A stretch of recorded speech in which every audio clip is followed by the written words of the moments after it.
I'd like to welcome all listeners back to the is it fifth or sixth section of the fourth installment of the analysis of James Joyce Ulysses by County Galway playwright John Ruane. That Ruane is actually spelled Ruane. Um, this recording is coming from the medieval village of Monavea, which is approximately 15 miles from Galway City, 6 miles from Athenry, 4 or 5 miles from Ebenockmai, and about 4 miles from Turlockmore. Actually, a very interesting thing there today. One of the local historians here in Monavea pointed out to me, which actually I knew but I had forgotten about, that Monavea, the name Monavea, which is spelled Monivea, Monavea is, if it's translated into the Gaelic Irish language, it's Muine an Ve, which is actually three words. Mhuine, that's one word. Muine an, A-N, a second word, and Ve, Mhe. It's translated into Muine an Ve. And actually that transfers back again to what that means actually as well. It also means Muine an Ve means the Valley of the Mead, which actually I learned in national school here in Monavea when I was going to national school. I've forgotten all that. But Monavea actually means, it's transferred back in. It means it's the Valley of the Mead. Now, the Valley of the Mead is a drink that I think was made or distilled first by the monks in Ireland in monasteries and so on. Now, mead is a drink. It's, how would you describe the drink mead? It's something like, it's made with distilled honey and it's mixed with the spices and herbs. Probably what would it taste like? It would taste something similar to probably like a hot whiskey with a taste of honey out of it. That's what mead basically is. Now, mead was the main drink back in medieval times, and it was actually brewed here and distilled here in the village of Monavea, and that's why Monavea is called the Valley of the Mead, because they used to actually make mead here. Now, the actual years they made mead in the village of Monavea, I have to make more inquiries into that. But that's, Monavea is actually called the Valley of the Mead. So, years ago, mead, the drink mead, was made here in Monavea. And it was, this person actually told me that it was, it was, transported to various parts of all over Ireland and various parts of Europe as well. So, the mead that was made here in Monavea would have been, very prevalent in, a lot of banquets, throughout Europe and throughout Ireland. You can visualize, medieval times, and even even later than that, like think about, King Henry VIII and, people like that, having their banquets and balls and whatnot. And, the main drink at all them would have been mead, the drink mead. There was no, like, there wouldn't have been a whole lot of whiskey in them times, or, any beers or anything like that. The main drink would have been, and you'd often see in a lot of the films, but the main drink would have been mead, and it's that's Monavea. Actually, it is the Valley of the Mead. And actually, when he mentioned that to me, I remember. Then I started to remember, my days in Monavea National School here. And yes, I remember the headmaster, Mr. King, and also the headmaster, Mr. Lally. Teaching us about the local history here in Monavea, and they really kind of hammered home that point that Monavea was, yes, the Valley of the Mead. So that's really why one of the many reasons that Monavea, has a medieval status as such. And I mean, no doubt in Monavea Castle, there were many of drink of mead served at banquets and balls and so on. Just another thing about the history of Monavea as well. And actually, if people ever come to Monavea, there they can purchase postcards in the two main local shops here, Fortune shop and also in Cook shop. They can buy postcards, and it will show you pictures of all these the castles and the mausoleums mausoleum here in the round tower, and you will see them how they looked in their heyday, like, and they're just fantastic works of structure. But the mausoleum, it looks exactly the same today as the day it was built, hundreds of years ago, and definitely worth paying a visit. As you know, there's lots of others, lots of more stuff to see in Monavea. Well, anyway, Monavea this weekend is getting ready for what they call the Monavea Fair, or also some people call the Monavea Festival. It's the end of August fair or festival. That's held every year, and it's growing. It's growing in strength year after year, and a lot of people come from all over Ireland to this Monavea Fair, slash Monavea Festival. And the village now is actually getting ready for all that this weekend, and there's hundreds of things going on in this village of Monavea here.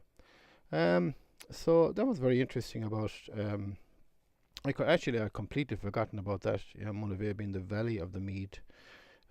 So not alone being the widest streets, and Monavea also being the having the widest streets in Europe of any village, of any town. That's just another thing about Monavea that's would make people come and want to visit this medieval village here. So going back into the book anyways, Ulysses, we're at page 99. Now I want to just 3 pages to do in this section. This section is not going to be as long to finish out the 4th installment, and that should bring us up to page 102. And that would be milestone, as I said before. Once you get over 100 pages in Ulysses, yes, that is a milestone. And get over 100 pages in Ulysses, and to basically almost fully comprehend it, and that is a milestone, no doubt. So going back over, as I said before, this is just amateur recording, so it's not, if any noises you hear and all that, don't pay any heed to them, as I say, because this is a minor. It's an amateur recording, but I'm going to continue on. I want to read the last 5 lines I read before we continue on. Page 99. Some say he is not in that grave at all, that the coffin was filled with stones, that one day he will come again. Hines shook his head. Parnell will never come again, he said. He's there. All that was mortal of him, peace to his ashes. Now, as I said in the previous section, you can tell that Joyce had a great love for Charles Stewart Parnell, just the way he used them words in the lines, and peace to his ashes. You can tell he had a fantastic time for Charles Stewart Parnell. So, reading on, Mr. Bloom walked unheeded along his grove by saddened angels, crosses, broken pillars, family vaults, stone hopes praying with upcast eyes, all Ireland's hearts and hands, more sensible to spend the money on some charity for the living. Pray for the repose of the soul of, does anybody really? Plant him and have done with him. Like down a coal chute, they then lump them together to save time. All Souls Day, 27th, I'll be at his grave. 10 shillings for the gardener, he keeps it free of weeds. Old man himself, bent down double with his shears clipping, near death's door. Who passed away, who departed this life, as if they did it of their own accord. Got the shove, all of them. Who kicked the bucket? More interesting if they told you what they were. So and so, wheelwright. I travelled for Corklino. I paid 5 shillings in the pound. Or a woman with her saucepan. I cooked good Irish stew. Eulogy in a country churchyard. It ought to be that poem of, whose is it? Wordsworth or Thomas Campbell? So I'm going to go back over that again. So Mr. Leopold Bloom walked unheeded along his grove by saddened angels. So Mr. Leopold Bloom now is walking out of this graveyard, and he's walking by saddened angels. Now these are headstones, and there's pictures, not pictures of angels, but these headstones in this graveyard are made like of angels, and he says by saddened angels, because these angels maybe have downcast eyes and so on and so forth. But they're these angels are part of these, the stone headstones. Unheeded along his road by saddened angels, crosses, yes, the crosses on the headstones, broken pillars, these are broken kind of headstones, kind of, family vaults, family vault, like a family graveyard, a vault. Now, I'm sure in that graveyard there was some of them gravestones probably may have went underground, and there might be steps down into them. There might be steps down into them, and there might be plantains. That would be a family vault, kind of. It'd be more underground. Yeah, the actual, where the person was buried. Stone hopes, praying with upcast eyes. Something got to do with the headstones, I would say. All Ireland's hearts and hands. These would be things on the headstones, I would say. Now Leopold Bloom has started thinking here, more sensible to spend the money on some charity for the living. This is what he's thinking. It'd be more sensible to spend this money on some charity for the living instead of spending money on these headstones. That's what he's thinking. Pray for the repose of. Now he's reading something on a headstone, and it says, pray for the repose of the soul of. Now we've come across this a few times in the Ulysses where he hasn't read the whole sentence. He's just read half it. Pray for the repose of the soul of. That's what he's read on the headstone, and then he's thinking, does anybody really pray for them? Plant him and have done with it. This is what he's thinking. Plant him and have done with it. Plant him. No, that's an Irish expression. Plant him. Well, plant him actually in Ireland. If you say, well, I planted him, it would mean like you knocked him out or you hit him. But in this sense, plant him means bury him, like plant him and have done with it. Bury him and have done with it. Like down a coal chute, like you put a body down a coal chute. That's how you should bury them. That's what he's thinking. Then lump them together to save time. You should lump all the bodies together. That's what he's thinking, to save time. All Souls Day. Now, a certain day in the Catholic calendar, it's called one of the days of the year is called All Souls Day. On that day, Catholics would pray extra prayers for, the people that would have died, their parents, grandparents, friends, whatever, and all that. And the special day dedicated called All Souls Day. And people would attend mass and go to graveyards, cemeteries, and say prayers at the graveside. It's called All Souls Day. 27th, I'll be at his grave. So All Souls Day must be on the 27th of a certain month. I'm not sure what month. I'll be at his grave. That's what he's thinking. Not him, but All Souls Day, 27th, I'll be at his grave. He's thinking about somebody else. 10 shillings for the gardener. So then he's thinking the people that would go to that graveside on this day, they might give 10 shillings to the gardener for the upkeep of the graves and so on, like a tip. He keeps it free of weeds, the gardener. Old man himself. Now he's thinking he's an old man himself. Bent down double with his shears clipping. He's an old man. So this gardener is an old man. He's an old man, and he's bent down double with his shears clipping, clipping grass and, hedges and whatnot in the graveyard. Near death's door. He's thinking he's near death's door himself. He's about to die. Who passed away? Now these are all the thoughts in his mind. Who passed away? Who departed this life, as if they did it of their own accord. This is what he's just thinking now in his mind. As if they did it, as if these people died of their own accord. Got the shove. He got the shove. All of them. Who kicked the bucket?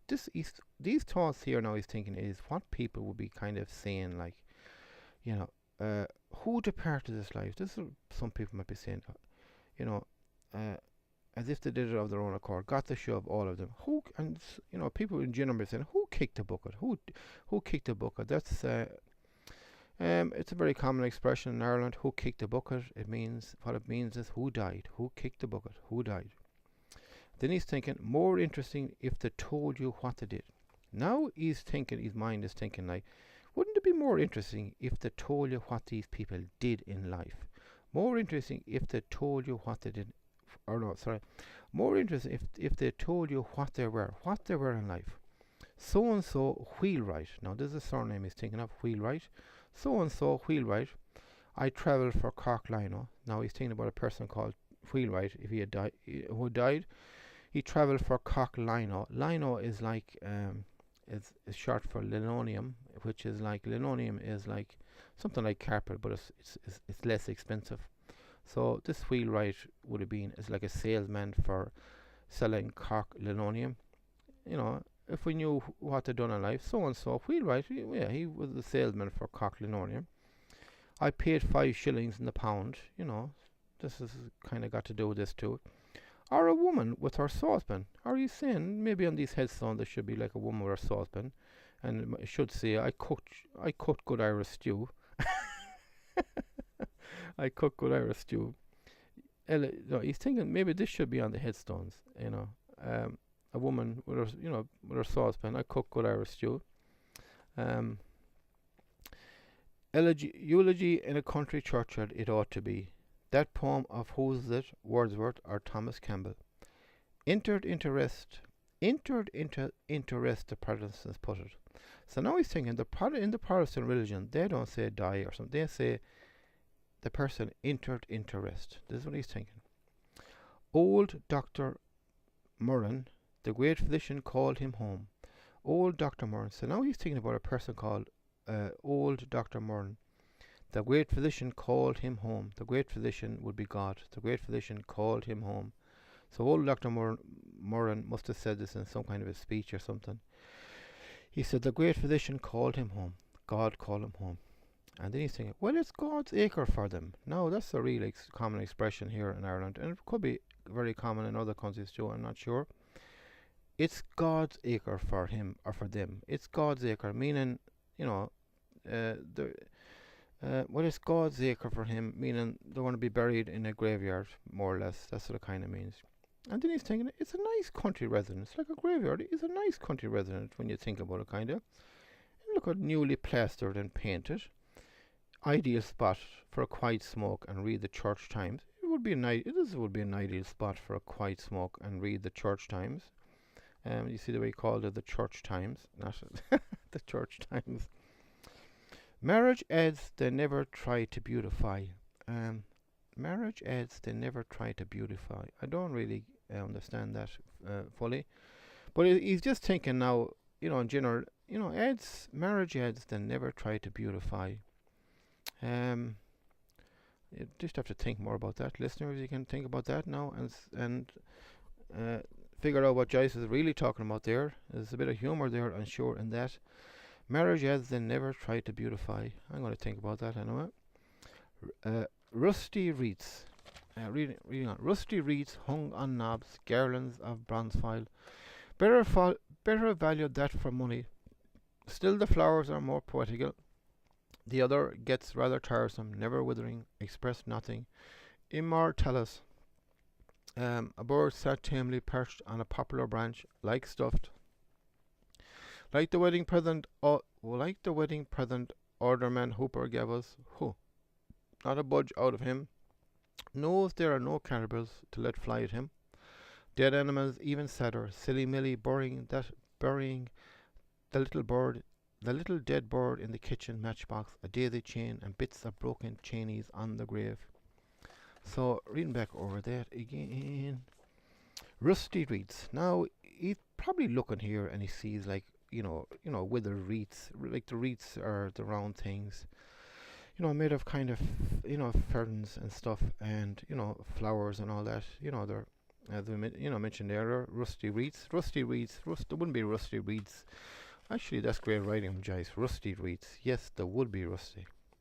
There wouldn't be rusty in the sense. Now, he sees what he calls rusty wreaths here. They're hung on some gravestones here. Like the son of Paddy Dignam, he left a wreath on the top of the graveyard, on top of of the grave there. Now over time, that will it will wither. So when Leopold Bloom hears rusty wreaths, when he's thinking here, rusty wreaths hung on knobs. Rusty wreaths. Yes, there wouldn't be rusty. It wouldn't be rusty as in the sense of steel being rusty. But if you think about it, wreaths, they're made of green, like fern. What you call them at all? They'd be like green, spiky things. I forget what they call them. It's not coming to me here. Like a fern thing, and then you would put flowers and so on and so forth, decorate with ribbons as well. But Rusty reads, when these green things would wither, they would turn brown. And yes, wouldn't they look rusty? Yes, they would. Great Raymond Joyce, and we nearly missed it actually. Hung on knobs, garlands of bronze file. Garlands are like the same thing, kind of as wreaths of bronze file. More or less the same thing. Better value that for money. Now he's thinking that's better value for money. Still, the flowers are more poetical. Now he's thinking flowers in general are more poetical. The other gets rather tiresome, never withering. Now he's thinking about flowers, artificial flowers that do, like plastic flowers that they're not natural flowers. Like natural flowers, wither, but they look nicer. Now artificial flowers, they look the same, but they never wither. So he's saying the other get rather tiresome, meaning artificial flowers get rather tiresome, never withering. They look the same all the time. Expresses nothing. Immortalis. Reading on. A bird sat tamely perched on a poplar branch. Now a bird is sitting here on a branch of a tree, basically, like stuffed. It's not moving. It's like a stuffed bird. Now Leopold Bloom is thinking, that bird is like the wedding present Alderman Hooper gave us. So a person called Alderman Hooper gave them a wedding present of a stuffed bird. Huh. So now Leopold Bloom has made this nice to the bird to try and get him to move. He says, huh. But you see, very good writing, great writing from Joyce there again. So he kind of huh. He's trying to move the bird, and the bird doesn't move. Not a budge out of him. Not a budge out of him. Budge means he doesn't move, basically. Not a budge out of him. That's a very common expression in Ireland too. A word, a budge. Not a budge out of him. Great dialogue from Joyce here. Not a budge out of him, meaning he does not a move out of him, basically. So he hasn't moved.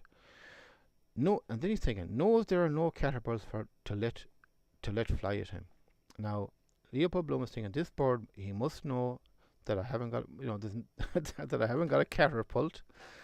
What you put a stone in and you pull back, and to let fly at him, meaning, use a catapult, basically. Put a little stone in it and try and knock him off his perch, basically. Knock him off his branch. He knows there are no catapults to let fly at him. He knows that he doesn't have access to a catapult and a little stone or something to let fly at him. Dead animal even sadder. Now Leopold Bloom is thinking, a dead animal is even sadder than a dead human. This is what he's thinking. Dead animal even sadder. Silly Millie burying that Silly Millie, that's his daughter. Now he calls her Silly Millie. Silly Millie burying the little dead bird in the kitchen matchbox. So his daughter Millie, when she was very young, obviously, she buried a little bird who had died in a kitchen matchbox. Great imagery from Joyce.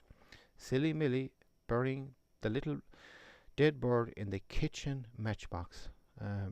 Visualize that. A daisy chain. She had daisy chains, around it. A daisy chain and bits of broken chainies on the grave. That's great writing, Joyce. Just 1.5 lines, but it says so much.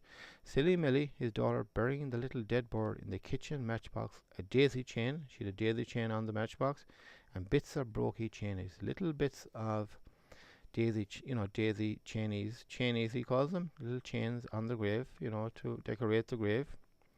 That's what his daughter done once upon a time.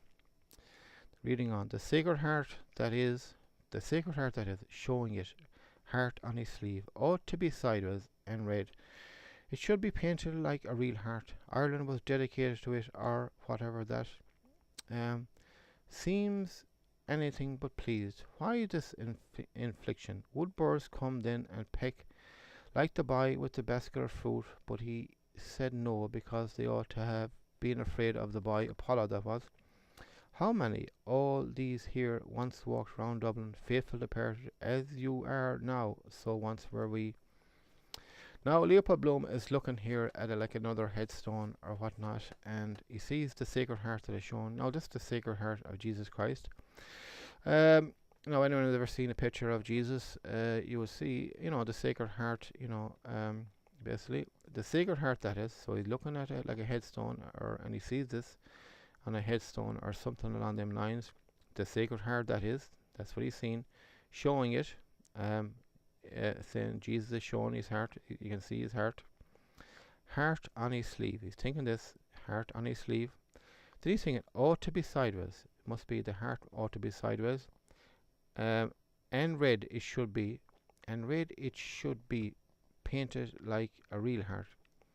So it ought to be sideways, and red it should be painted like a real heart. So possibly you could be thinking here, and ought to be sideways and red it should be painted like a real heart. Possibly the headstone it should be red, possibly like a real heart. That's what he's thinking, maybe.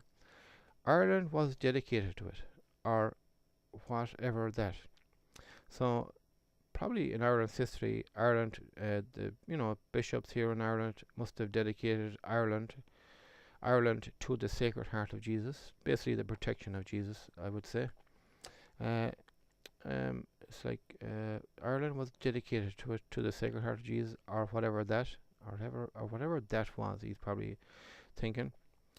Seems anything but pleased. Now he's thinking that Jesus looks anything but pleased, seemed anything but pleased. Why this affliction? Why this affliction? This is what he's thinking. Would birds come then and peck like the boy with the basket of fruit? Would birds come then and peck like the boy with the basket of fruit? But he said no, because they ought to have been afraid of the boy. Apollo, that was. So that's probably a line or something from Apollo. Is it Apollo the play or something along them lines? He's thinking about. Right. How many? All these here once walk around Dublin. So he's looking around this graveyard here, and he's looking at all the headstones. How many people? That's what he's more or less thinking. How many people are here? How many? All these here once walked around Dublin. So he's thinking all the people that are buried here, they once walked around Dublin. Faithful departed. That's a common expression. Faithful departed. Hear that in mass all the time. Faithful departed. As you are now, so once were we. This is what he's thinking. As you are now. So if the bodies could, in this graveyard, could talk, they would say, as you are now, so once were we.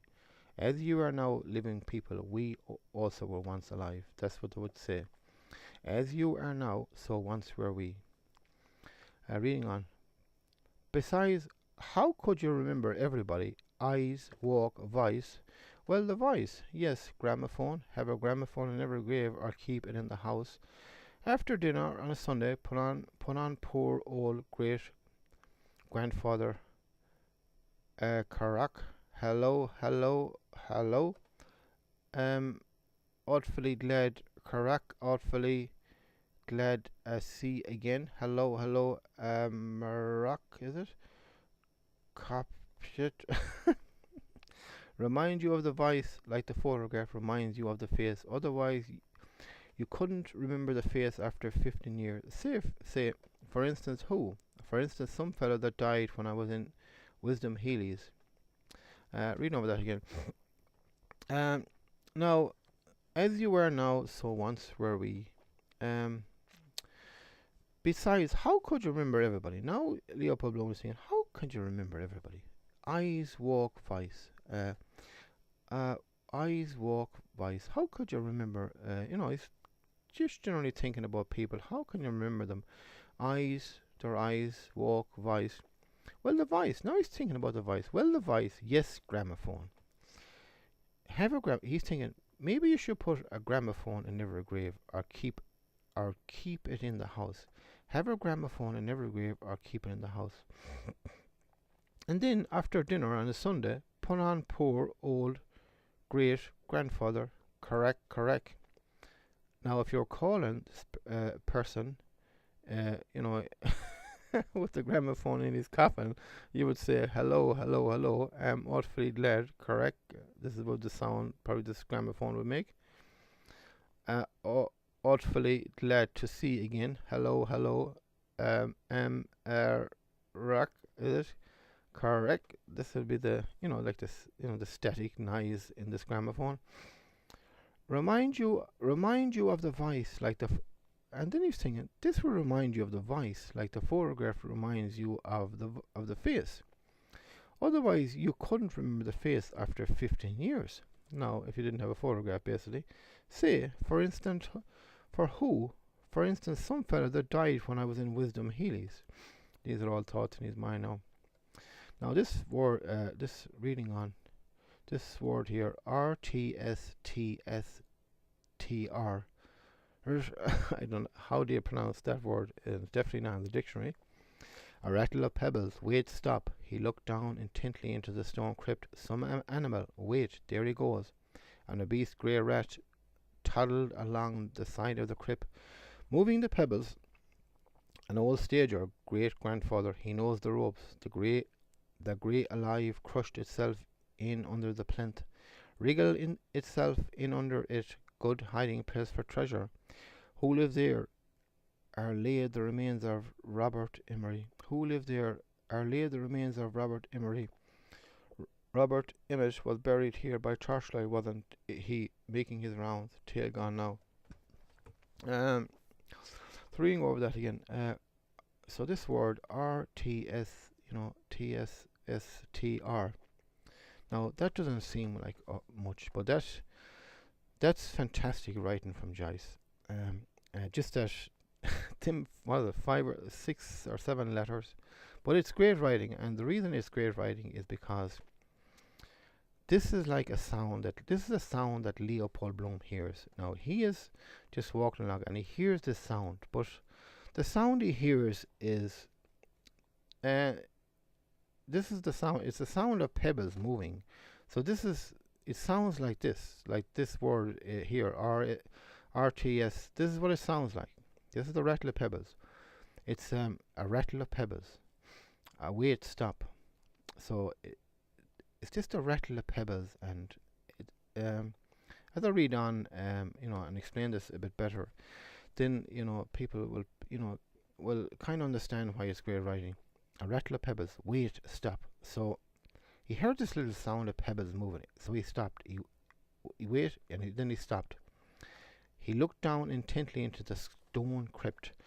So this stone crypt would be like something like a vault, I would say, underneath. And some of these graves possibly would have 5 or 6 stones leading down, and then there'd be like a room underneath, and the coffin would be buried in there, and I think that would be called like a crypt.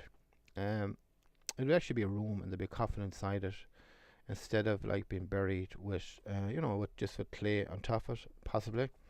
He looked down intently into a stone crypt. This is what a crypt is, I think. Some animal. So he knows that was an animal. It was an animal. What was it? Some animal. Wait. Now you can just visualize him there waiting and wondering what kind of an animal that was. There he goes. So now he sees what it was. An obese grey rat toddled along the side of the crypt.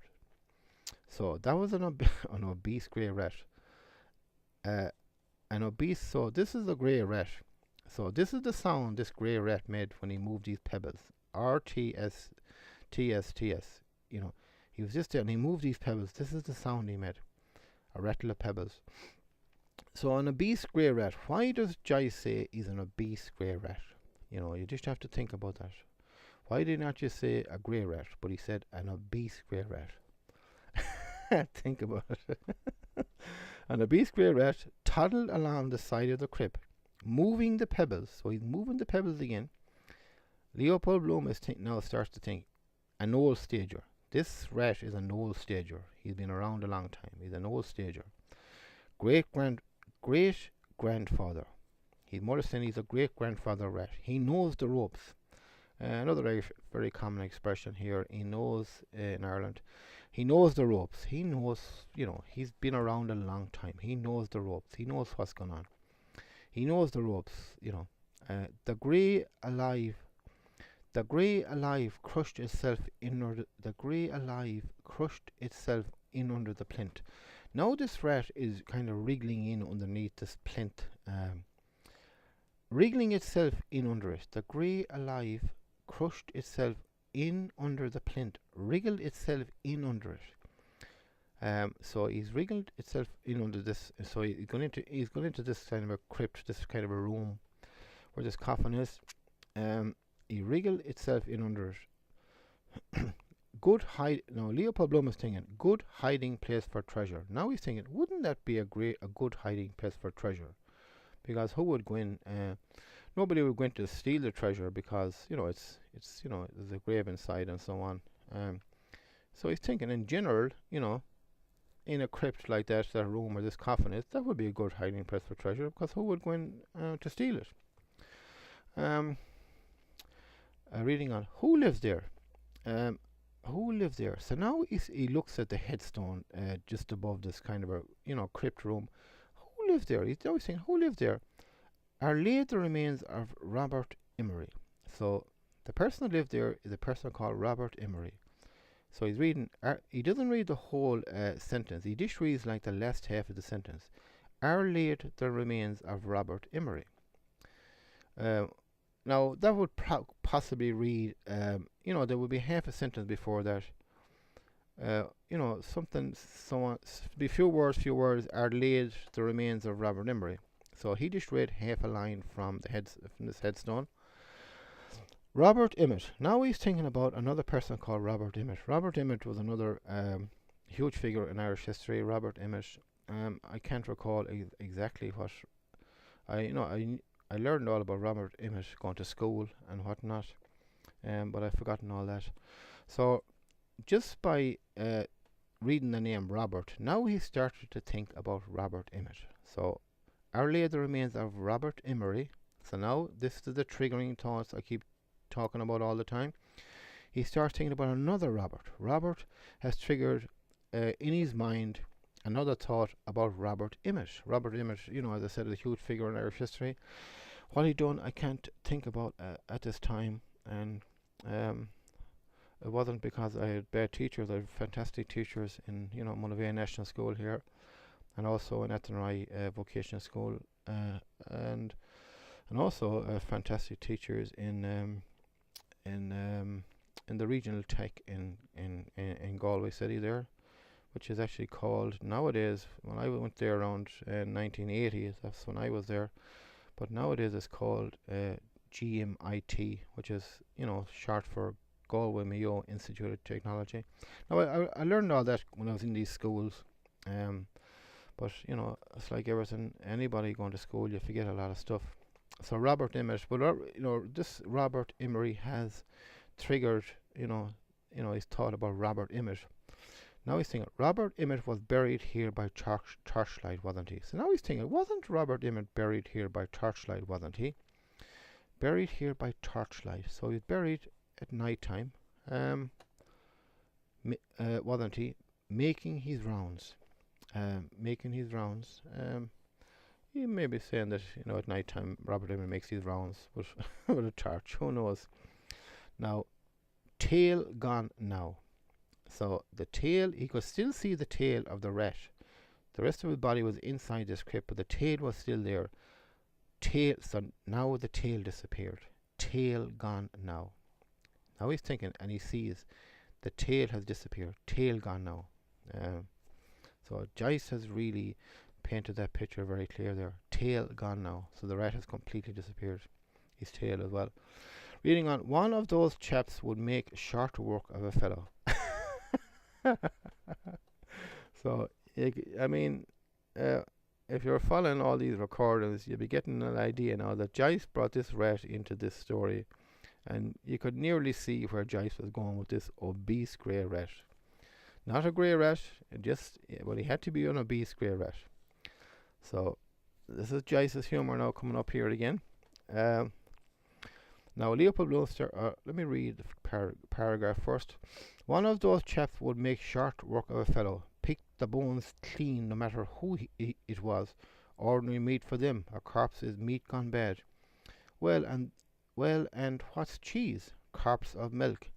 I read in that Voyages in China that the Chinese say a white man smells like a corpse. Cremation better. Priest dead against it, divilling for the other firm. Wholesale burners and Dutch oven dealers, time of the plague. Quicklime fever, pits to eat them, lethal chamber, ashes to ashes, or bury at sea. Where is that par sea tower of silence, eaten by birds, earth, fire, water? Drowning the sea is the pleasantest. See your whole life in a flash, but being brought back to life, no, can't bury in the air, however. Out of a flying machine, wonder does the news go about whether a fresh one is let whenever a fresh one is let down. Underground communication, we learn that from them. Wouldn't be surprised, regular square feet for them. Flies come before he's well dead. I got wind of Dignam. They wouldn't care about the smell of it. Salt white, crumbling mush of corpse smell. Tastes like raw white turnips. So reading that again. Okay. Tail gone now. So Leopold Bloom is thinking here now, and he's thinking about rats in general. Rats, one of those chaps would make short work of a fellow. Rats, one rat would make rats would make short work of a fellow. Think about it, listeners. And Joyce is very visual with this next paragraph coming up. Pick the bones clean no matter who it was. So he's saying rats would pick the bones clear no matter who it was. It's ordinary meat for them, you know. It's ordinary meat for them. A corpse is meat. And then he's thinking, a corpse is meat gone bad. That's what he's thinking. Well, and what's cheese? And now he's thinking, well, and what's cheese? But what is cheese? And then he's thinking, corpse of milk. So he's thinking, well, cheese is like, would be, a corpse is meat gone bad. Well, and what's cheese? Isn't cheese like corpse of milk? Think about it, listeners. Great writing from Joyce, but you know, corpse of milk.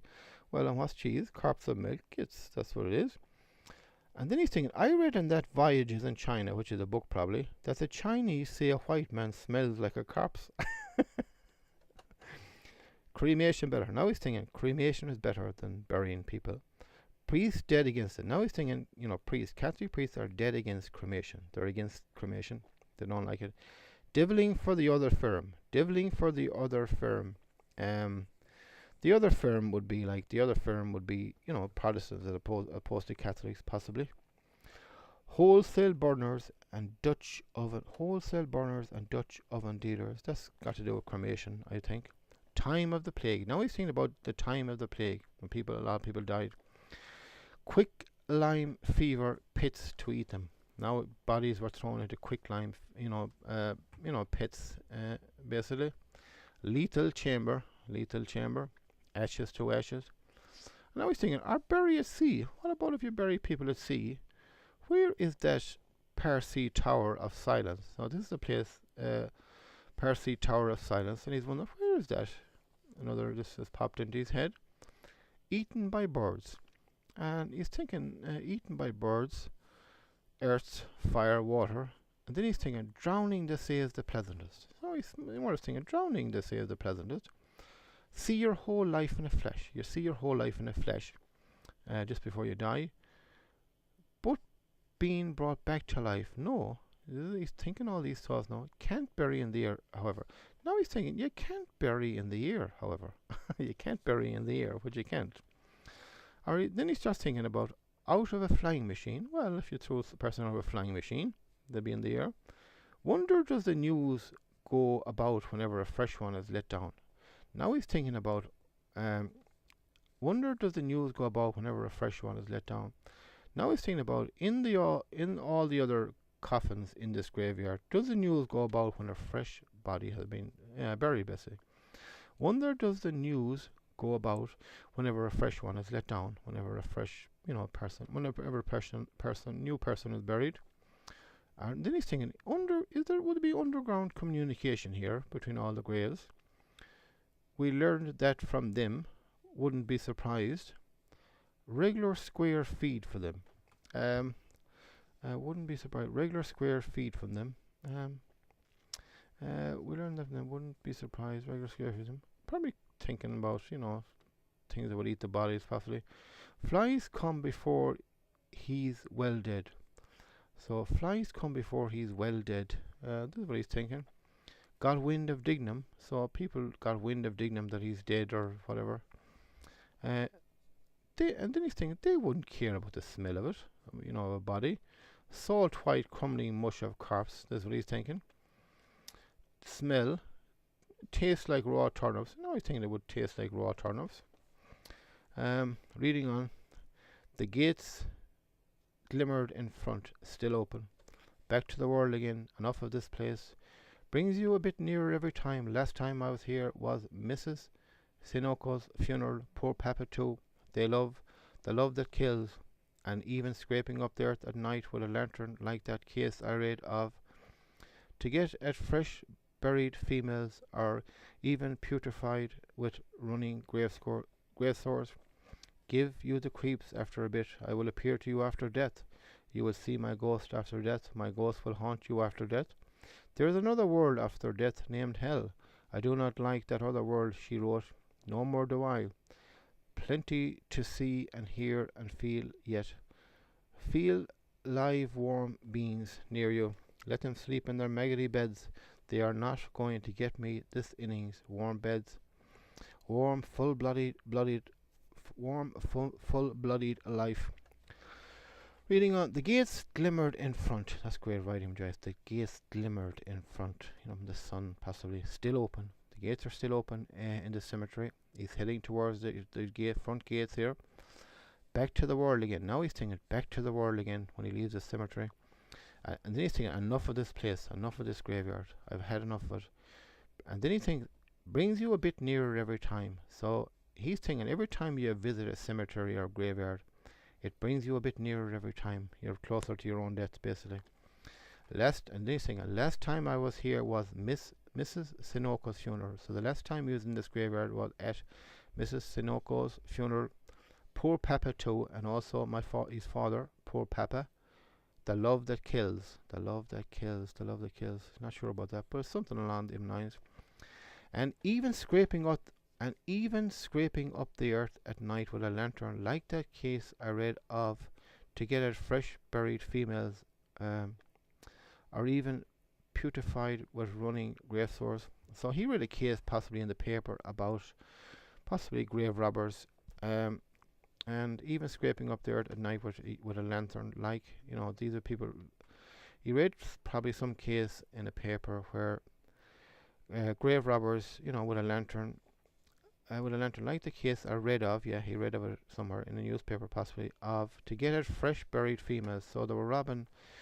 These grave robbers were robbing bodies, fresh buried females, or even putrefied with running grave sores, possibly for, research and so on. They sell these bodies for research and all this,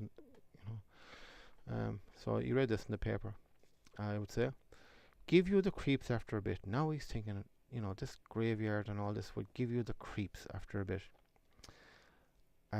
I will appear to you after death. Now he's thinking about this. I will appear to you after death. You will see my ghost after death. My ghost will haunt you after death. He's thinking all these thoughts. There is another world. There is another world. There is another world after death named hell. There is another world after death named hell. He's thinking all this. I do not like that other world, she wrote. I do not like that other world, she wrote. So this, he could be possibly thinking here about this lady. They were kind of surmising or guessing at the moment that it's his a pin lady friend. And she may have wrote him on the letters, I do not like that other world, she wrote. No more do I. He's thinking this himself. I don't like it either. Plenty to see and hear and feel yet. Now he's thinking there's plenty to see and hear and feel yet in this life. Feel live warm beings. And then he's thinking, it's better feeling live warm beings near you. That's what he's thinking. And now he's thinking about these people that are dead. Let them sleep in their maggoty beds. That's what he's thinking. They are not going to get me this inning. Now he's thinking, they are not going to get me this innings. This innings is like, from a term from a cricket match, like baseball match, even innings, they're not going to get me this innings. I'm not going to die yet, basically. Warm beds, warm, full-blooded life. This is what he's thinking. That's great imagery, great writing from Joyce. Warm beds, warm, full-blooded life. Um, Reading on. Merton Cunningham emerged from a side path, talking gravelly. Solicitor, I think, I know his face. Minton. John Henry, solicitor, commissioner for oaths and affidavits. Dignam used to be in his office. Matt Dillon's, long ago. Jolly Matt, convivial evenings, cold fowl, cigars. The Tantalus glasses, heart of gold really. Yes, Minton got his rag out that evening on the bowling green, because I sailed inside him, pure fluke of mine, the bias. Why he took such a rooted dislike to me, hate at first sight. Molly and Floey Dillon linked under the lilac tree, laughing. Fellow always like that, mortified if women are by. Got a dinge in the side of his head, carriage probably. So reading over that, Merton Cunningham emerged from a side path, talking gravelly. So now, as Leopold Bloom was walking out this graveyard, Merton Cunningham has joined him. He emerged from a side path. So Merton Cunningham veered off somewhere else in this graveyard to look at other gravestones and whatnot. And now he has joined him. He emerged from a side path, talking gravelly. So he's talking to Leopold Bloom. Solicitor, I think. Now Leopold Bloom sees another person, possibly at the gate there or something. Solicitor, and he's looking at someone and he knows this person. Solicitor, I think. He's looking at somebody he knows. Not Merton Cunningham now. Solicitor, I think I know his face. As I mentioned before in this book, this is a real Irish expression. I know his face, but I can't place him. That's what would follow that. I know his face, but I can't place him. Or I know her face, but I can't place her.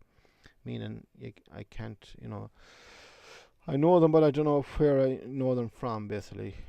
Solicitor, I think I know his face. Leopold Bloom is thinking this. Minton. Then he's thinking, no, yeah, his name is Minton. John Henry. Solicitor. So this is John Henry Minton. John Henry is a solicitor, or a lawyer, as they say in America. John Henry is solicitor, commissioner for oaths and affidavits. So this is his job, this John Henry Minton. Dignam used to be in his office. So this Paddy Dignam that has been buried, who died, used to work for this John Henry Minton. Until he lost his job through drink, we have read previously. And this John Minton, previously in the page or two beforehand, he's the person that was looking back at Bloom, and he said, Leopold Bloom, what did she marry a coon like that for? This is John Henry Minton said this to another person about Leopold Bloom, and he also said to him that he had a bit of an argument at a bowling match. So reading on here, Dignam used to be in his office. He used to work for him. Matt Dillon's long ago. So this is probably where they worked. Jolly Matt convivial evenings. So now we're thinking about this Matt Dillon. Jolly Matt. He was a jolly chap, this Matt Dillon. Convivial evenings. This is the evenings you have to spend. Cold fowl. These are evenings, some kind of evenings, probably bowling evenings, possibly. Cold fowl, this is food to be eaten. Cigars, the Tantalus glasses, this is what to be drinking out of. Heart of gold, really. Yes, now he's going back to thinking about this John Henry Minton. Yes, Minton. Got his rag out that evening on the bowling green because I sailed inside him. Got his rag. Now, got his rag. Rag means a few things here in Ireland. A rag would mean if you tore a piece of clothing, a little piece off, a shirt or something, you could call it a rag. But rag in this sense means got his rag. This John Henry got his rag. He got annoyed. He got vexed, basically. John Henry Minton got vexed. Got his rag. He got vexed. He got annoyed with me one evening out. Got his rag out that evening on the bowling green. So when they were on the bowling green playing this game of balls, which is played with balls, I think they throw the balls, and I don't know the rules of it, basically. But they throw balls along a match for like 30 or 40 years, and whoever gets the ball closest to something else, I don't know the rules of it. But that's what bowling is. Got his rag out that evening on the bowling green because I sailed inside him. Because Leopold Bloom was saying because his ball went inside him or something. Because I sailed inside him. So his ball might have knocked his ball out of the way or something like that. Because I sailed inside him. Pure fluke of mine. The bias. So Leopold Bloom was saying it was a pure fluke. pure chance that my ball, got nearer to the pin, or not the pin, but the whatever. Pure fluke of mine. A lucky shot, basically. Why he took a rooted dislike to me. So now Leopold Bloom is thinking, well, why, I can't understand why he took such a dislike to me just over that. And then he's thinking, hate at first sight. He just hated me at first sight, basically. Molly and Floey Dillon. So Molly Bloom, his wife, and Floey Dillon, another woman, linked under the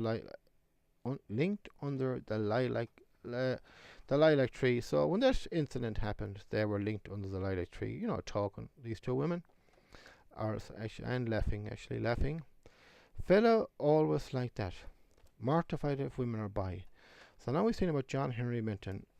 Fellows in general are always like that. They're mortified if there's women looking at what's going on. So the women probably seen this incident of the bowling match, and he got mortified, basically. Got a dinge in the side of his hat, carrot probably. So Leopold Bloom is looking at John Henry Minton's hat on his head, and there's a dinge in it. There's a little kind of a little dent in it. So he's thinking this.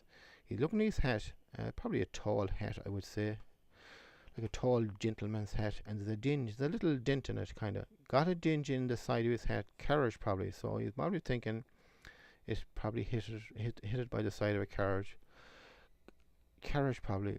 Or maybe when he's coming out of the carriage or something, it got dinged a little bit, basically. Reading on. Excuse me, sir, Mr. Bloom said beside them. They stopped. Your hat is a little crushed, Mr. Bloom said, pointing. John Henry Minton stared at him for an instant without moving. There, Martin Cunningham helped, pointing also.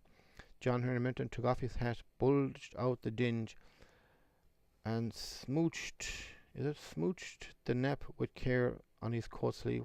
He clapped the hat on his head again. It's all right now, Martin Cunningham said, reading back over that again. Where are we told? Got a dinge in the side of his hat, carriage probably. Leopold Bloom thinking. Excuse me, sir, Mr. Bloom said beside them. So Leopold Bloom has said to Miss John Henry Minton, excuse me, sir. They stopped. Your hat is a little crushed, Mr. Bloom said, pointing at the dinge. John Henry Minton stared at him for an instant without moving, because remember that he dislikes him. There, Martin Cunningham helped, pointing also. So Martin Cunningham has pointed too at that dinge in his hat. There, he's pointing with his finger. You can visualize that clearly. There, he's pointing.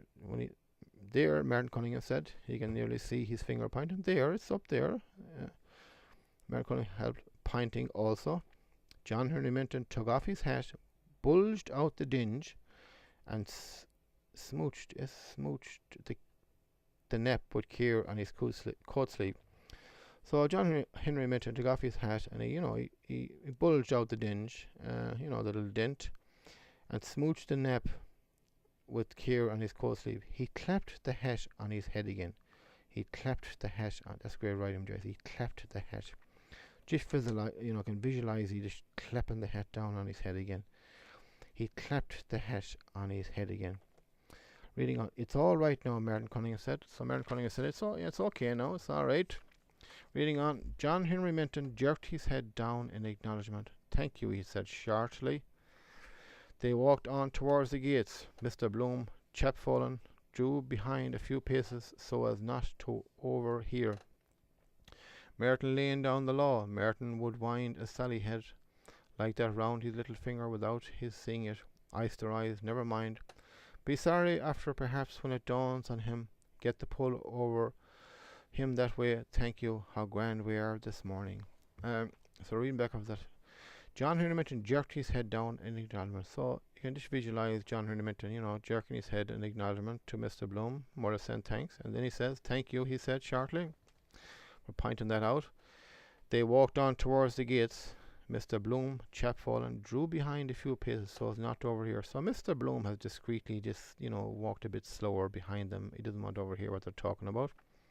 Martin Cunningham now laying down the law. So Martin Cunningham is talking to John Henry Minton. He's laying down the law, talking about something. It could be anything. And then Leopold Bloom was thinking, Martin could wind a sappy head like that round his little finger without his seeing it. So what Leopold Bloom is thinking there is Merton Cunningham could make a fool of that person very easily. Could wind a sappy head like that round his little finger without his seeing it. That's what he's thinking. Ice their eyes, never mind. So Leopold Bloom is thinking this John Ruane has got ice their eyes. Ice their eyes. If I was to guess, I would say he wears glasses. Leopold Bloom is thinking ice their eyes. So I would think now, reading that ice their eyes, I would say that John Henry Minton has got glasses. But Joyce hasn't told us he wears glasses. But if you think about it, he's got ice their eyes. Now, if you look at a person's eyes, with glasses on, yes, they would look a bit like ice their eyes, kind of. So ice their eyes. I would say he wears glasses. Never mind. Ice their eyes, never mind. That's possible. I'd say that's,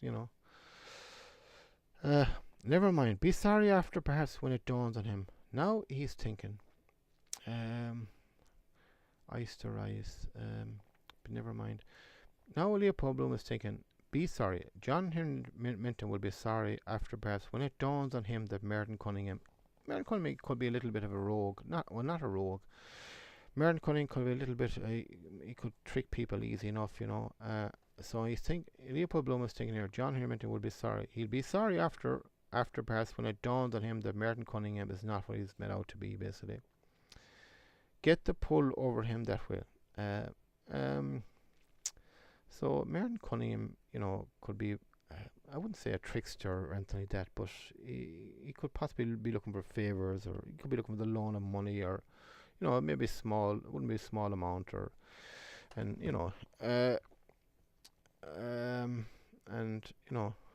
get the pull over him that way. That's what that would probably mean. Ice their eyes, never mind. Be sorry after Beth when it dawns on him. John Henry Minton, when it dawns on him that Merton Cunningham is not all he's made out to be. Get the pull over him that way. That's kind of what that means there. That Merton Cunningham is only been friendly to this John Henry Minton to avail of something from him, basically. Thank you, how grand we are this morning. So Leopold Bloom just thought that. Thank you, how grand we are this morning. So so that we're up to page 120. Sorry, not 120.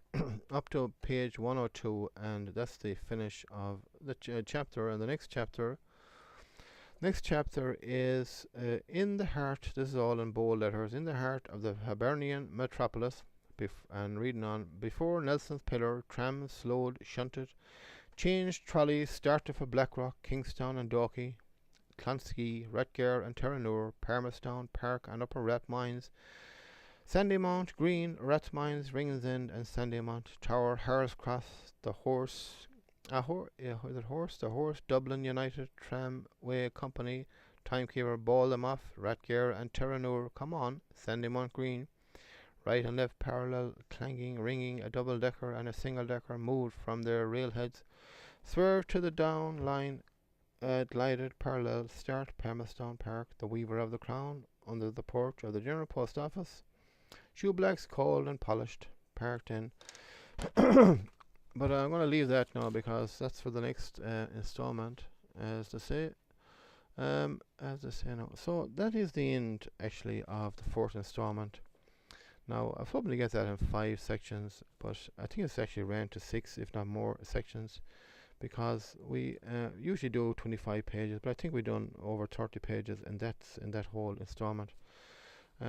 So we have reached the milestone of over 100 pages in Ulysses, and it's not in practically more or less understand practically what everything that's gone on there, and there's been quite a lot of content in that 100 pages, and it continues on like that throughout the book with no let up, basically. And does the book get more difficult as we go on? Absolutely it does. The good news is, yes, it gets more difficult. It does get more difficult, and at times, not all the time, it does get more difficult at times. As the book progresses, Joyce, he does try to pull every trick in the book to lose you. If that makes sense. But if you do possess a good visual intelligence, you can stay with Joyce, no doubt about it. But I know, I think listeners will agree with me. There has been a lot in that 100 pages, 102 pages. There's been quite a lot of just fantastic writing. Everything about it has been just pure genius, and it's absolutely been well worth it, And as I said before, you can't go through life reading book after book after book without reading possibly one of the greatest books ever written, Ulysses. And it is to understand Ulysses. And if you ever hear anybody mention James Joyce in the future or Ulysses, you can put up your hand. Yes, I understand Ulysses. And spread the word about Joyce and Ulysses too. Would be great. And as I've pointed out, there's Ulysses is not that complicated. If you possess the one main thing, and that's visual intelligence. A lot of people do have great visual intelligence, and they don't realize it, and they don't know they have, and that's. But if you do have good visual intelligence, you can understand Ulysses better than anybody. And a lot of people don't realize they have that, and it's just if people just read read on this book, and they'll find out, yeah, I understand it, I know what's going on, kind of. But yes, it's absolutely well worth it. So I'm going to sign off now in a few minutes. I just have to give a brief plug to my own writing. My own writing here. My book of short stories, which are also 9 one-act plays. The name of the book is 9 Stories from Avinon, Avinom, which there should be a link on this to the book where 18 pages can be viewed. And if anybody would like to purchase that book and also spread the word about that book, I would really appreciate it. As I've said many times, not alone is it 9 short stories, it's also 9 one-act plays, as each story is over 95% dialogue. Each story is over 95% dialogue. There's no major page filling in any of these stories. It's just the meat of the stories, and that's it. Basically, it's practically all dialogue. That's why, in actual fact, it is a unique book, because I've done more research on the internet, and it is a totally unique book. I've yet to come across a book where all 9 short stories are successfully transferred, onto plays on the stage using every word of dialogue in the book. So in that sense, that book is totally unique. It's never been done before in literature, to the best of my knowledge, and it is unique. And so anyone purchasing that book, you are purchasing like a one-of-a-kind book that's never been done before. All 9 stories being 9 one-act plays. That, to the best of my knowledge, has never been done in literature before. And I'm saying that in the most humble language possible. Really and truly, it is the truth. I have never seen a book of short stories where every short story in the book is actually also a one-act play, using every word of dialogue in the book. And that's why I want to promote this book, because I know it's kind of one-of-a-kind book as well. And the name of all them one-act plays, also short stories. The name of the first one is called Roadworthy. Number 2 is called Job Corruption. Story number 3, which is also a one-act play, is called Irish Immigration, with a cast of 5 in that one. And most of these are actually got large cast, 5, 6, 7. I like to have large casts in all my plays. The next story one-act play is called An Irish Funeral. Next one is called Merriment. The next one is called Manipulation. The next one is called Smoking. The next one is called Brown Paper Bags. The next one is called Avinon River. And my other 2 one-act plays, which are also short stories, which are not contained in this book, but I actually am going to add one of them, and that one is called Stop Being So Fearful. Now that's a very interesting short story, but it's also a one-act play. Stop Being So Fearful. That is about Irish theatre, basically. It's about a lot of other things too, but the main focus of that short story, One Act Play, it's Stop Being So Fearful. It's kind of about the theatre in general in Ireland at the moment, and the name of that is called Stop Being So Fearful. And the next other short story, my 11th short story, which is also a one-act play, is called Chinese Food. And my two full-length plays are called Desperations, which was staged out in New York with a cast of 11. Got very good reviews out there. And my last full-length play is called Behind Closed Door, a play that I wrote over 10 years ago and also copyrighted over 10 years ago. And all these have been copyrighted and so on. But so that's in total. That's 13 plays.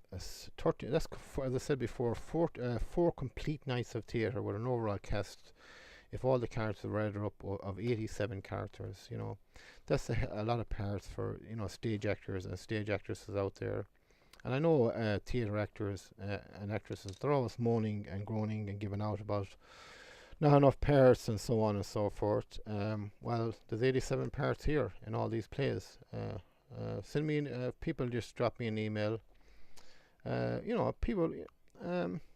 My view of theatre is totally different to most people's views. If people, if 10 or 15 people want to get together and start a theatre, and drop me an email, and I'll send you three very entertaining one-act plays. And don't make a big deal or a big rigmarole about it. 10 or 15, it's actually if 24 people get together, bits of actors, actresses, 24, you start just start some kind of a company. Drop me an email. I will send you three I think very entertaining one-act plays, and as I said, 24 of a cast, 12 actors, 12 actresses. Just 24 friends to get together, and you'll have that play basically within a week. I've done 3 plays within a week, and you can start rehearsing and put the play on. It doesn't have to be put on in the Gaiety or massive theatres. Put it on in a local hall. But probably what I'm trying to say is, theatre and dinner, people shouldn't be making a big deal about putting on a play like they do. They seem to do here now. They make a big deal about staging a play. It's like, as I said before, it's put the play on, and if the play flops, so what? Move on to the next play. If it flops, move on to the next one. But don't be looking at a play like every T has got to be crossed and every I has to be dotted before. Oh, I can't stage that. Did you not see on page 17 there was a missing dot and the T wasn't crossed? People need to, I don't know. I don't know what's wrong with a theatre in this country. They seem to be afraid of, taking a chance or something. The writer of these plays, I wasn't afraid to write these 13 plays. I wasn't one bit afraid, and I'm advertising them at the moment in the local paper. I'm not one bit afraid advertising these plays. I'm just looking for, a theatre, theatre groups to, put them on. And if they flop, so what? It's not a big deal. It's nothing to be afraid of. And drop me an email, and just get together, drop me an email, but you don't have to ask 100 people, oh, should we send him an email? I'm being honest here on this recording, and say, what the hell, let's send this guy an email, and let's get these 3, and let's put on these plays. This is the way people should be thinking, a bit more positive, with a bit more. That's the way I kind of think when it comes to theatre. And should we? And you shouldn't be like kind of, will we send him an email, or will we this, will we that? There's nothing to be afraid of. You can read my book, read all them 9 one-act plays in that book. But you don't need. I don't know. Possibly what I'm trying to say is here, and it's. People make a big deal out of putting on a play.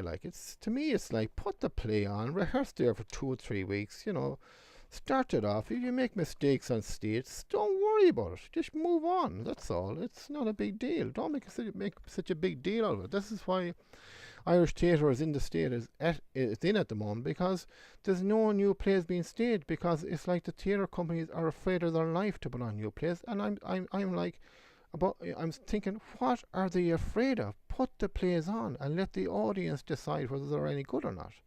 Don't be making such a big deal out of it. This is what I keep saying over and over and over again.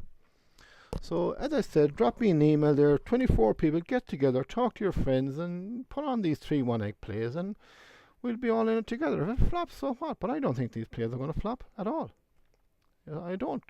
For the simple reason I know the play that was staged in New York certainly did not flop. And I don't know. I don't know what's wrong with Irish theatre, to be honest. But anyways, but just to make such a big deal out of staging a play here, it's like, what in the hell? You feel like saying, what in the hell is wrong with you? Will you stage the plays, and if they flop, so what? But I don't think these plays are going to flop. So that's about it now, until the next installment, which will be possibly come in the next 2 weeks. 2 weeks.